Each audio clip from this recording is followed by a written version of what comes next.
हालांकि राहुल गांधी कह रहे हैं कि जो सरकार हर साल 2 करोड़ रोजगार देने की बात करती थी, अब वो बेरोजगारी का बात तक नहीं सुनना चाहती। नहीं, उनको गिनती नहीं आती है।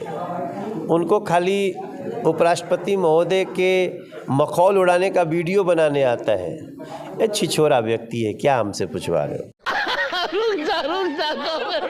दोस्तों, आजकल बीजेपी नेताओं का खाना पीना उठना बैठना सब हराम है, क्योंकि मांगोगे रोजगार तो नहीं कोई इसका हिसाब है। क्योंकि ये संस्कारी पार्टी के संस्कारी लोग हैं और इन लोगों पर नहीं कोई रोक है। अगर गाली दे दें फिर भी नहीं कोई रोक है। और कुछ लोग मजाक मजाक में यह भी कह रहे हैं, गिरी हुई भाषा का इस्तेमाल केवल बीजेपी वाले ही कर सकते हैं, क्योंकि उठने का कोई जुगाड़ ही नहीं बन रहा है। जब तक बेरोजगारी का सवाल नहीं किया गया तब तक गा रहे थे बेबी बियर पी के नाचे लगली छमक छमक छम, और जैसे ही रोजगार का नाम लिया गया तो फैल गया गम। क्योंकि इनको पता है कि कौन लगाएगा डूबती नैया को किनारा, और कहीं भागते भागते खुल ना जाए इनके पैजामे का नारा। सचमुच अपना देश बड़े विचित्र हालात से गुजर रहा है। अब देखिए ना कि देश का एक अश्लील नाच गायन करने वाला व्यक्ति पूरी निर्लज्जता से दूसरों को छिछोरा कह रहा है।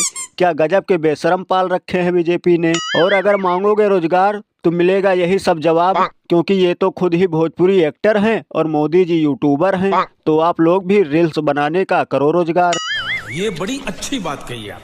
या फिर तलो पकौड़ा करो चाट का धंधा, और किसी चौराहे पर बेचो आमलेट और अंडा। बाद में करो राम राम, मंदिर में बजाओ घंटा। क्योंकि रिमोट से लहंगा उठाने वाले अब शराफत का तमगा लगा कर घूम रहा है और रोजगार की बात पर बात घुमा रहा है। पूछो आम तो बताएंगे इमली, तो फिर रोजगार कहाँ मिली।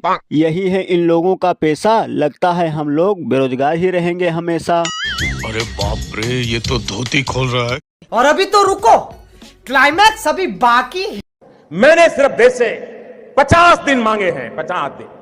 30 दिसंबर तक मुझे मौका दीजिए मेरे भाइयों बहन। अगर 30 दिसंबर के बाद कोई मेरी कमी रह जाए, कोई मेरी गलती निकल जाए, कोई मेरा गलत इरादा निकल जाए, आप जिस चौराहे में मुझे खड़ा करेंगे, मैं खड़ा होकर के देश जो सजा करेगा वो सजा भुगतने के लिए तैयार।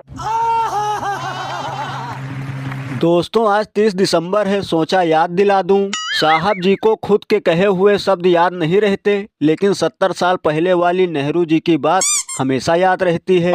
हो सकता है ये कोई गंभीर मानसिक बीमारी हो। लाखों का चश्मा, कई लाख का सूट, सुबह से शाम तक झूठ ही झूठ। और दोस्तों, बुरे दिन से डर नहीं लगता, अब तो अच्छे दिनों से डर लगने लगा है।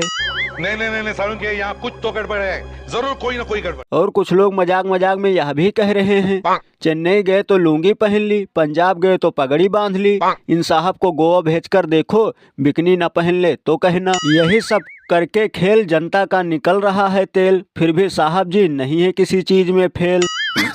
सही पकड़े हैं। और यही बन गया है साहब जी का रोजगार। नहीं किसी चौराहे पर बेच रहे होते पानी के बतासे 10 के 4। तो दोस्तों, सावधान रहें, सतर्क रहें, लेते रहें 5 किलो मुफ्त राशन और सुनते रहें उल्लू बनाने वाला भाषण।